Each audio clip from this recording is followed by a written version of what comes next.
अपने पड़ोसी को बोलो, बोलो ध्यान से सुन।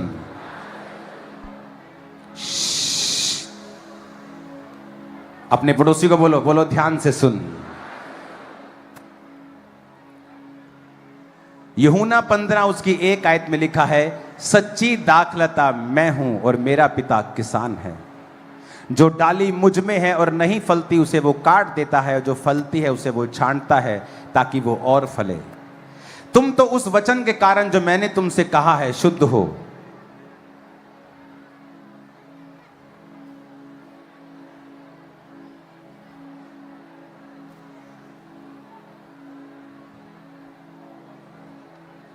चार आयत में लिखा है, तुम मुझ में बने रहो और मैं तुम में। यदि डाली दाखलता में बनी ना रहे तो अपने आप से नहीं फल सकती, वैसे यदि तुम मुझ में बने ना रहो तो नहीं फल सकते। सिंपल वचन कहा है परमेश्वर ने। कहता मेरा पिता किसान है, मैं क्या हूं? क्या हूं? अंगूरों की बेल हूं। क्या हूं? कौन है अंगूरों की बेल? यीशु। पिता क्या है? किसान यानी मालिक। अंगूरों की बेल कौन है? यीशु। यीशु ने कहा मैं अंगूरों की, मेरा पिता, यदि कोई डाली मुझ में रहे तो फल लेके आएगी। अगर तुम मुझ में बने रहो तो क्या होगा? तो तुम यीशु में कैसे बने रहोगे?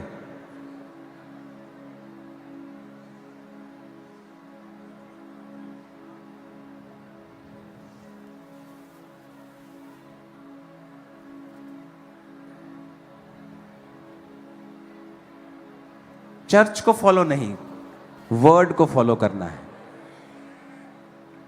अगर वो चर्च वचन दे रही है तो फिर चर्च को फॉलो करना है। उसने कहा अगर तुम मुझ में बने रहो तो तुम क्या करोगे? तो फल लाओगे।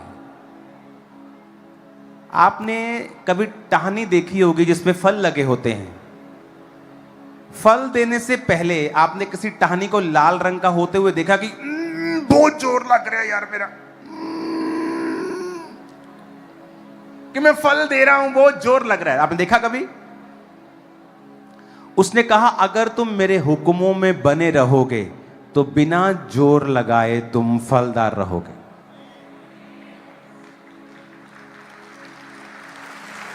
आदमी अगर काम तुझे नहीं करना आता तो यहां से निकल जा, बाहर चला जा यहां से। अगर तेरे को बिठाना तक नहीं आता लोगों को,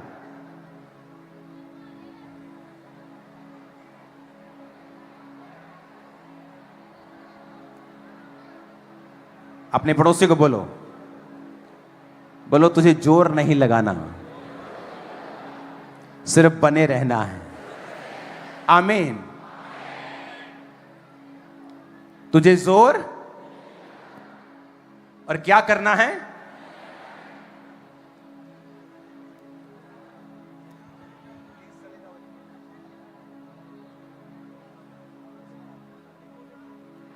ओके, अपने पड़ोसी को बोलो क्या करना है?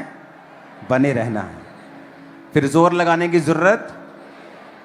अब जोर लगाते हैं, आपको मालूम क्या जोर लगा हुआ है? कि मैं फाइनेंशियली किसी तरह से सेट हो जाऊं, किसी तरह से मेरा बच्चा सेट हो जाए, किसी तरह से मैं इस बीमारी से बाहर आ जाऊं, कोई तो कुछ तो करके। परमेश्वर ने कहा यदि तुम मुझ में बने नहीं रहोगे तो फल नहीं ला सकते हो। आदमी को डिजाइन किया गया था कि वो परमेश्वर के साथ जुड़ा रहेगा और वो फल लाएगा। आदमी ने क्या सोचा कि मुझे परमेश्वर की जरूरत नहीं है, मैं अपने स्किल से, अपनी पढ़ाई से फल ला सकता हूं, और वो फ्रस्ट्रेट होता गया। इसीलिए आज लाखों फॉलोअर्स होने के बावजूद भी लोग सुसाइड कर लेते हैं। ओ मुझे एमएलए बनना है, मेरा ड्रीम है ये। मैंने बड़े बड़े पॉलिटिशियंस के बच्चों को सुसाइड करते हुए देखा है। अगर पोजीशंस, पैसा आपको सुख दे सकते, फल दे सकते, तो वो सुसाइड नहीं करते फिर, जो आपका ड्रीम था लोगों का वो पा चुके थे, फिर भी सुसाइड कर ली। परमेश्वर ने कहा अगर तुम मुझ में बने ना रहो तो फल। 5 में लिखा तुम दाखलता हो, मैं दाखलता हूं, तुम डालियां हो, जो मुझ में बना रहता है वो बहुत फल फलता है, क्योंकि मुझसे अलग होकर तुम कुछ नहीं कर सकते हो।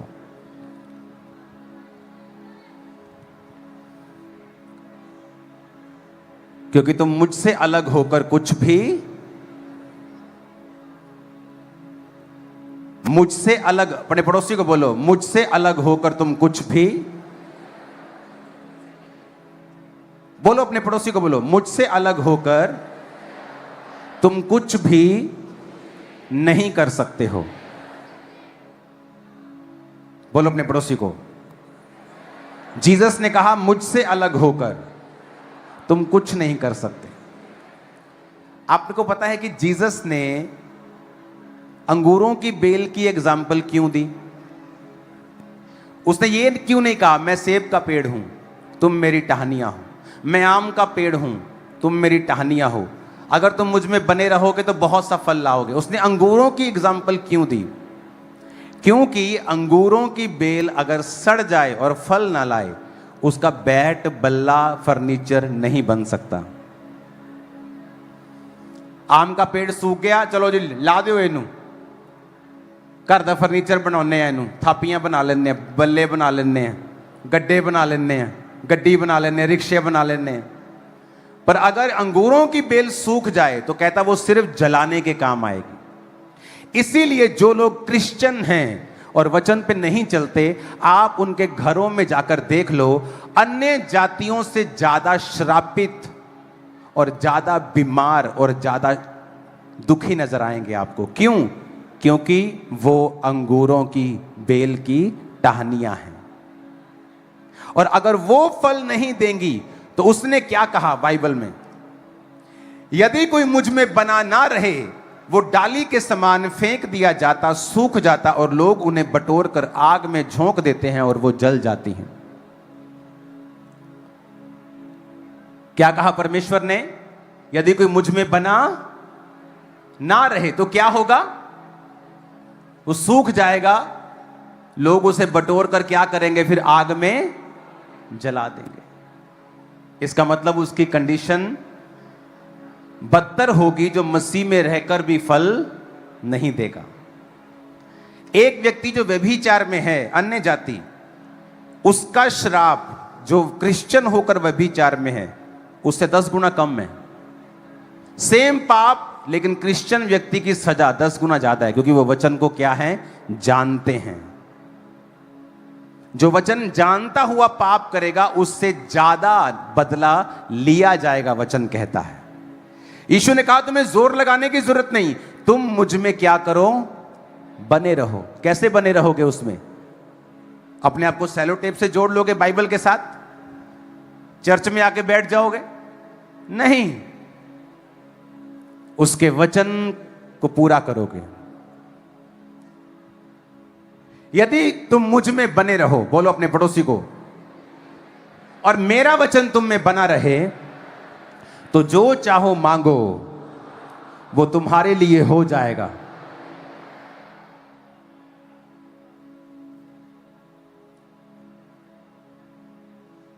क्या लिखा? अपने पड़ोसी को बोलो कि जो कुछ तुम चाहोगे, अगर तुम वचन में बने रहोगे तो वो हो जाएगा।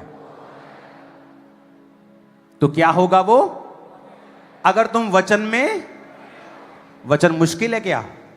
कोई मुश्किल नहीं। मुश्किल बोलो नहीं है। आप अपने बच्चे के लिए ऐसे लॉ बना सकते हो जिसको पूरा करते मर जाए वो, जिससे उसका नुकसान हो, उसकी लाइफ बोरिंग हो जाए। पहले लगता अच्छा मैं व्यभिचार छोड़ दूंगा तो बोरिंग नहीं हो जाएगा, मैं नशा छोड़ दूंगा तो बोरिंग नहीं हो जाएगा। अब बताओ, धक्के खाते हुए बस से आप आए हो, वो बोरिंग है कि स्कॉर्पियो गाड़ी में आए वो बोरिंग है? बोलो, अब बताओ, अब बताओ क्या बोरिंग है? अरे वो बोरिंग है क्योंकि वो शैतान ने दिया है। या तो 2 मिनट का मजा पहले ले लो और 100 साल की सजा बाद में ले लो, या 2 मिनट का डिसिप्लिन पहले कर लो और बाद में अपनी लाइफ को एंजॉय कर लो। समझ आ रही मेरी बात? मैंने सिगरेट्स पी हैं, तंबाकू खाए हैं, शराब, सब नशा किया, मेडिकल नशा किया। वो तलब लगती थी 2 मिनट, सिगरेट पी 5 मिनट, नशा हुआ, खत्म। बाद में तो नशा होना भी बंद हो जाता है, फिर आदमी भर भर के पीना शुरू करता है उसको। या तो वो कर लो और या फिर कंट्रोल करके वचन में बने रहो और प्रभु को फल लाने का मौका दो। आपकी मोहल्ले का सबसे स्ट्रांग आदमी आपको एक दिन स्ट्रांग समझेगा जब आप ये बात फॉलो करेंगे। मैं आपको प्रोफेटिकली बता रहा हूं, मैं ये आपको प्रोफेटिकली बता रहा हूं। ओके, मैं ये आपको प्रोफेटिकली बता रहा हूं कि अगर आप ये करेंगे, देखो टीम कितनी नालायक है, उनसे ये 10 लोग नहीं बैठे, कितनी नालायक है यहां की टीम। सो सॉरी टू से, पर आप इतने नालायक हैं, रियली फुल नालायक हैं आप लोग, सब टीम नालायक है। मैं आपको बता रहा हूं, ये चर्च सिर्फ पवित्र आत्मा चला रहा है। मैं आपको बता रहा हूं, आप उनको उठा सकते थे, कहीं अच्छी जगह बिठा सकते थे, आपको क्राउड ज्यादा है, आप उन्हें पुलपट पे लेके जा सकते थे, इधर लेके आ सकते, उधर खाली है, but you are so dumb and नालायक। मैं सो सॉरी, मैं ये मुझे कहना पड़ रहा है क्योंकि आप इशारा भी नहीं समझ पा रहे हैं। कितने मेरी बात को समझ रहे हैं? आपको क्या लाना है? फल, और फल आसान है। पड़ोसी को बोलो, बोलो पड़ोसी को, फल आसान है। बोलो पड़ोसी को, फल आसान है, लेके आना। आमीन। कहता मुझ में क्या करो? लगे रहना है मेरे साथ, बस जोर नहीं लगाना है, लगे रहना है। डाली अपने आप क्या करेगी? यदि तुम मुझ में बने रहो, मेरी बातें तुम में बनी रहें, जो चाहो मांगो।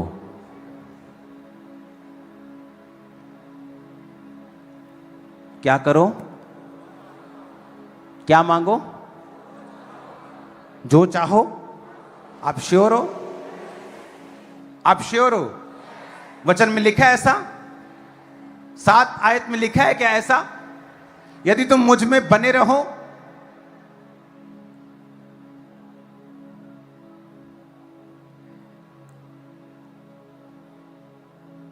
लिखो, यदि तुम मुझ में बने रहो और मेरा वचन तुम में बना रहे। अपने पड़ोसी को बोलो, यदि तुम मुझ में बने रहो।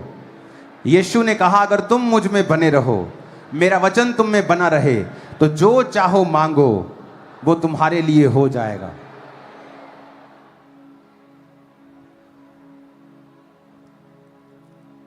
क्या मांगना है? कुछ चीजें बताई हैं प्रभु ने कि ये नहीं मांगनी, मैं कर नहीं पाऊंगा, ये बहुत बड़ी। ऐसा लिखा है कि वड्डा मकान नहीं मंगना, छोटा मंगियो। गड्डी छोटी लेनी, वड्डी नहीं लेनी। कहा प्रभु ने कि मैं नहीं, तेरे को बेबी नहीं दे सकता हूं, हाँ अडॉप्शन करने में तेरी मदद करूंगा। ऐसा लिखा? नहीं, मैं तेरी फैमिली को बचा नहीं सकता हूं, तू बच जा बस। ऐसा लिखा?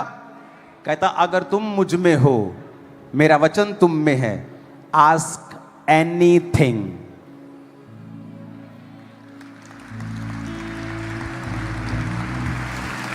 Ask anything.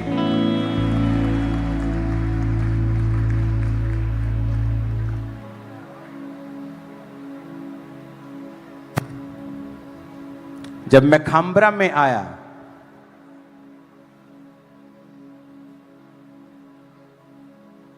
और एक व्यक्ति मेरा खिलाफत करता हुआ सब जगह मैसेज देता था कि इन लोगों को किराए पर जगह मत देना, किराए पर।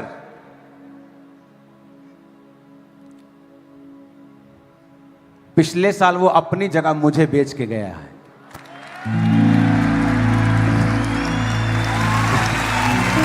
जो चाहो, क्या कहा? जो आस्क एनीथिंग।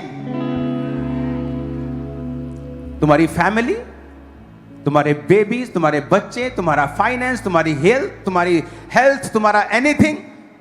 उसने सिर्फ ये कहा है, कहता यदि if ye abide in me and my words abide in you, you shall ask what ye will। कहता जो तुम चाहते हो, जो तुम चाहते हो, जो उसने नहीं कहा जो मैं बताऊंगा तुम मांगो, कहता जो तुम चाहते हो। कहता जो तुम चाहते हो तुम्हारे लिए क्या लिखा है, क्या लिखा है ऊंची बोलो, तुम्हारे लिए। आगे उसने एक और बात लिखी, कहता मेरे पिता की महिमा इसी से होती है कि तुम बहुत सफल लाओ। कहता मेरा पिता यह चाहता है कि तुम्हारी जिंदगी में बड़ी गवाही हो। उसने खुदा का हार्ट बताया है आपको। कहता मेरा पिता यह चाहता है, उसकी महिमा इसी से होती है कि तुम बहुत सफल लाओ, तभी तुम मेरे चेले ठहरोगे। उन फलों में आत्मिक जीवन है। वो कहता है कि तो अगर तुम आत्मिक जीवन जियोगे तो कहता है इस संसार की वस्तुएं भी तुम्हें पीछे पड़ के मिल जाएंगी। 10 आयत पढ़ेंगे, यदि तुम मेरी आज्ञाओं को मानोगे, बोलो अपने पड़ोसी को, बोलो यदि, बोलो अपने पड़ोसी नु जे तू ओदियां आज्ञावां नु मन्नेगा, यदि तुम मेरी आज्ञाओं को मानोगे और मेरे प्रेम में बने रहोगे, जैसा कि मैंने अपने पिता की आज्ञाओं को माना है और उसके प्रेम में बना रहता हूं। अब बड़े ध्यान से समझना इस आयत को, 11 आयत को। कहता मैंने ये बातें तुमसे इसलिए कही हैं कि मेरा आनंद तुम में बना रहे। और आगे पता क्या लिखा है, और तुम्हारा आनंद पूरा हो जाए। कहता मैं ये गल्लां तानू इसलिए कहियां कि मैं तुहाडे तो खुश रवां ते तुसीं भी की रवो। जब 13 साल बाद बेबी होता है तो आनंद क्या होता है, पूरा। जब घर में ब्रेक थ्रू आता है, जब वो मेरा भाई, जब 50 लोग कलीसिया के चर्च में आते थे तो जब कलीसिया जाती थी तो जिस रास्ते से, जिस पौड़ी से वो उतर के जाती थी, वहां लिख देता था मेरे वाला धर्म किसी की बुराई नहीं करता।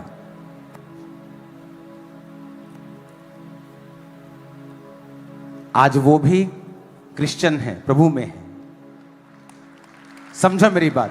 उसने क्या कहा, कहता अगर तुम मुझ में बने रहोगे तो मेरा आनंद तुम में पूरा हो जाएगा, पर कहता तुम्हारा आनंद भी।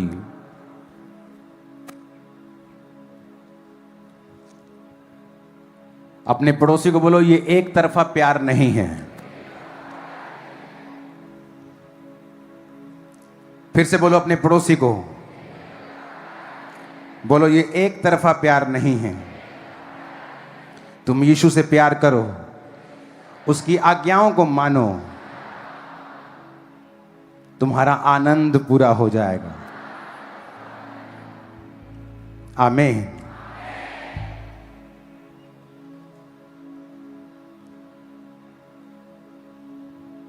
एक फिलॉसफर था, हाईएस्ट लेवल का फिलॉसफर, और जब एक गोरा फिलॉसफर बनता है वो किसी बात को आंख बंद करके यकीन नहीं करता। और फिलॉसफर का काम होता है किसी भी चीज को, छोटी चीज को लंबा कर देना, उसे डिटेल में ले जाना। तो एक फिलॉसफर क्रिश्चियन बन गया और प्रचार करने लगा। अब वो कहता मैं खुद फिलॉसफर था, प्रचार करता था, लेकिन खुद हीलिंग के ऊपर मुझे यकीन नहीं था। और एक दिन मैं खुद बीमार हो गया, और जब मैंने वचन को पढ़ा तो परमेश्वर ने कहा मैं तेरा हीलर हूं। कहता मैं उन शब्दों को, क्योंकि मुझे लगता कि परमेश्वर सिर्फ सोल को चंगा करता है, शरीर को चंगा नहीं करता। कहता नीति वचन जब मैंने पढ़ा तो वहां लिखा था कि परमेश्वर हेल्थ देता है, जो कि बॉडी के साथ संबंधित वचन है। कहता है इसके लिए तो मुझे किसी डॉक्टर के पास या किसी क्रिश्चियन, डीप क्रिश्चियन के पास जाना पड़ेगा। और जब वो गया तो उसने कहा कि हाँ, जो जो वर्ड बाइबल में लिखा है ये फिजिकल हीलिंग के बारे में लिखा है, नीति वचन का। तो उसने कहा मैं क्या करूं, कि परमेश्वर का वचन कहता है कि मैं तेरे लिए मेडिसिन हूं। तो वो डॉक्टर के पास गया, उसने कहा आप जब मेडिसिन देते हैं तो कैसे देते हैं? उसने कहा हम मेडिसिन देते हैं तो सर्कल में खानी होती है, कि 24 घंटे में इतनी खानी है, ओके, कोर्स करना है। एंटीबायोटिक खाते ना लोग, डॉक्टर बोलते 5 दिन से पहले मत, ठीक भी हो जाए तो खत्म मत कर देना। टीबी की दवाई खाते तो रोज खाना, आपको मालूम होगा कई लोगों को। उसने कहा कि इसका मतलब यह है कि तू जब परमेश्वर का वचन पढ़े ना तो इसे मेडिसिन की तरह लेना।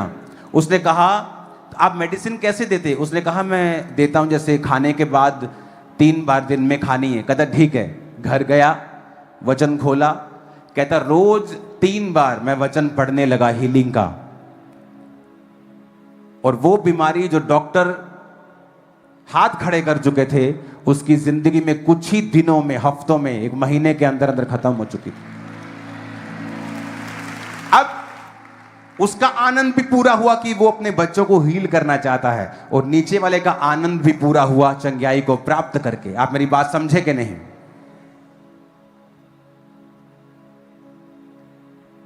हालेलुया।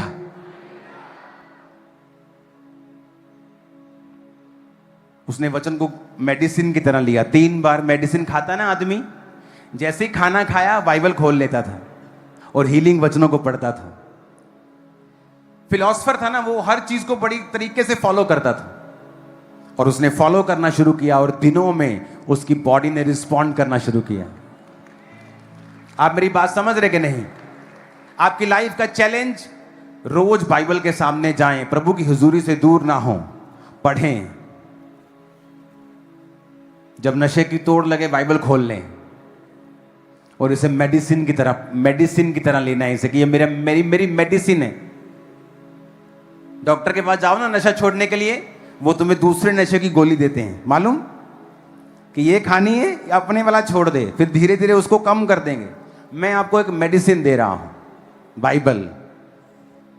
जब नशे की तोड़ लगे तो बाइबल खोलनी है और उसे पढ़ना है।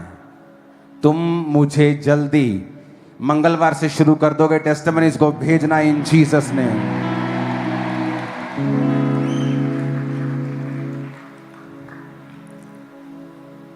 आमीन ऊंचे वाला चाहिए चर्च। 16 आयत में लिखा, कहता तुमने मुझे नहीं चुना। अपने पड़ोसी को बोलो, यीशु कहता है तूने मुझे नहीं चुना, पर मैंने तुझे चुना है, नियुक्त किया है कि तुम फल लाओ, तुम्हारा फल बना रहे, कि तुम मेरे नाम से जो कुछ मांगो पिता से वो तुम्हें दे। ऊंची आवाज में कहो आमीन। आपने यीशु को ग्रहण नहीं किया, यीशु ने आपको क्या किया है? आपने उसको नहीं चुना। कहता तुमने मुझे नहीं चुना। मैं तो एलईडी ठीक करने आया था, आज ब्रांच में एलईडी ठीक करने आया था। अच्छा, बेबी के लिए प्रार्थना हो रही है? अच्छा ठीक है, चलो बाबा जी कर रहे लेने प्रेयर। और प्रेग्नेंट होने के बाद यकीन नहीं आ रहा, 1 test, 2 test, 3 test, 4 test, doctor के पास अलग टेस्ट। तुमने मुझे, यीशु ने कहा तुमने मुझे ग्रहण नहीं किया। हम बोलते ना मैंने यीशु को ग्रहण किया था 2002 में। नहीं, उसने तुम्हें ग्रहण किया 2002 में। तुमने उसके वचन को फॉलो किया, तुमने हाँ में हाँ मिलाई कि हाँ मैं स्वीकार करता हूं उसके वचन को कि वो मेरे लिए मारा गया और गाड़ा गया। आमीन। कहता तुम मुझ में बने रहो, मेरी बातें तुम में बनी रहे, तो जो चाहो मांगो तुम्हारे लिए हो जाएगा।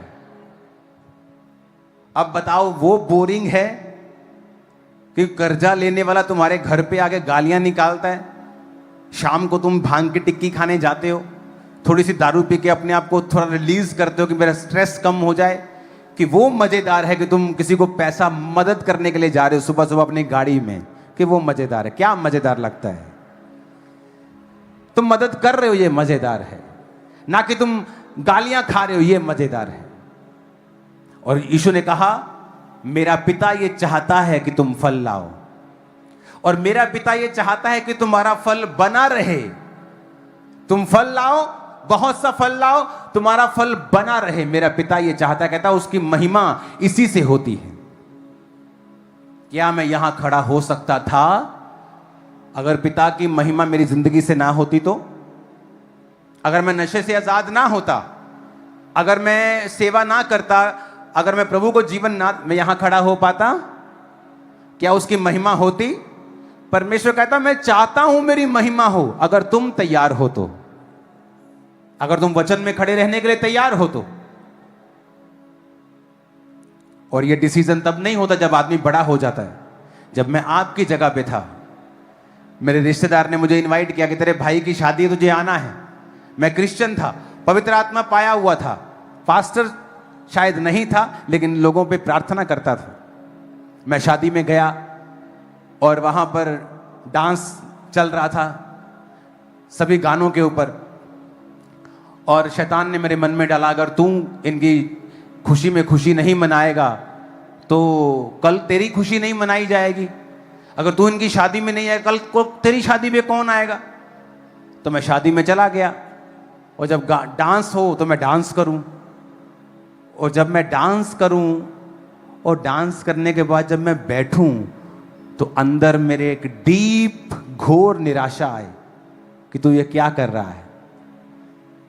तू किसी से प्यार करता है, इसका मतलब ये नहीं तू वचन को तोड़ देगा। तो मैं बहुत निराश हुआ उस दिन, और मैंने प्रभु से वायदा किया कि प्रभु आज के बाद मैं ये काम कभी नहीं करूंगा। कोई नाराज हो या ना हो, मेरी शादी पे कोई आए कोई ना आए। मेरी शादी पे 25,000 लोग थे, 50,000 लोग थे, आप लोग थे। रिश्तेदार तो बेचारे तंग हो रहे थे। वो तो बता रहे थे बार भाजी अही रिश्तेदार हाँ, सानू जा लैन दो, अही आ देखो साडा ही मुंडा हो। बोले नहीं नहीं। और 2008-9 में शैतान मुझे डरा रहा था कि तेरी शादी पे फिर कौन आएगा। आप मेरी बात समझ रहे हो कि नहीं? आपको शैतान किसी भी कारण से कहे वचन तोड़ने के लिए, मत तोड़ो। वो क्यों, कोई बड़ा रीजन हो, आपके मोहल्ले का सबसे स्ट्रांग आदमी क्यों ना हो, वो बड़ा पॉलिटिशियन क्यों ना हो, वचन तोड़ने के लिए अगर कहे मत करो। क्योंकि फ्यूचर में परमेश्वर आपको कुछ बहुत बड़ा देना चाहता है। उस एक रिश्तेदार को बचाने के चक्कर में मैं 50,000 रिश्तेदार खो बैठता उस दिन, अगर मैं अपने आप को जस्टिफाई करता कि नहीं नहीं ये करना जरूरी है।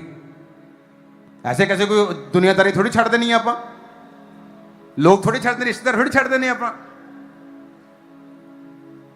एक्सक्यूज देता तो यहां ना होता। और ये कहता मेरे लिए नहीं है, कहता पिता चाहता है, उसकी महिमा ही इसी से होती है कि तुम बहुत सा फल लाओ, बहुत सा। तुम्हारी जीवन में गवाही थोड़ी छोटी मोटी नहीं होनी चाहिए, कहता बहुत सी होनी चाहिए। पढ़ लो, आप पढ़ लो, 8 आयत में यही लिखा है। कहता मेरी पिता की महिमा इसी से होती है कि तुम बहुत सा फल लाओ, तभी कहते तुम मेरे चेले ठहरोगे। आज से लेहन के बाद वापिस जाना, उस नशे से नफरत करना, उसको फेंकना पांव की जूती के नीचे, क्योंकि वो आपका एनिमी है और वो आपकी ग्रोथ को रोक रहा है, आपको रियल यू होने से रोक रहा है। जो रियलिटी परमेश्वर देखता है अपनी आंखों से, जब तुम्हें देखता है तो किस लेवल से देखता है, वो उसे वो हिंडर कर रहा है। वो एक दिन तलब हो सकती है शैतान लेके आए दोबारा, लेकिन तुम उससे आजाद हो चुके हो। आमीन बोल के जाओ, तुम फ्री हो चुके हो। आमीन, ऊंचाई आशीष हमारी है।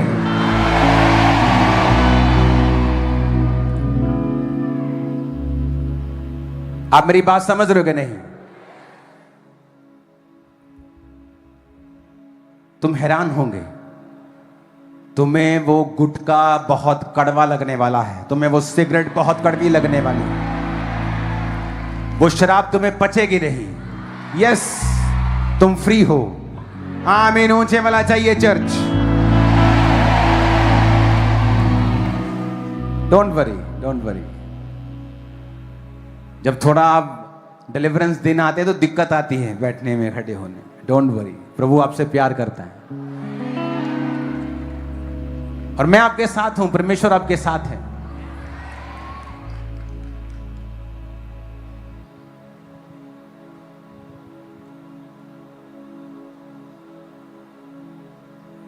अपनी बॉडी पे हाथ रख के बोलो, मैं फ्री होके यहां से जा रहा हूं।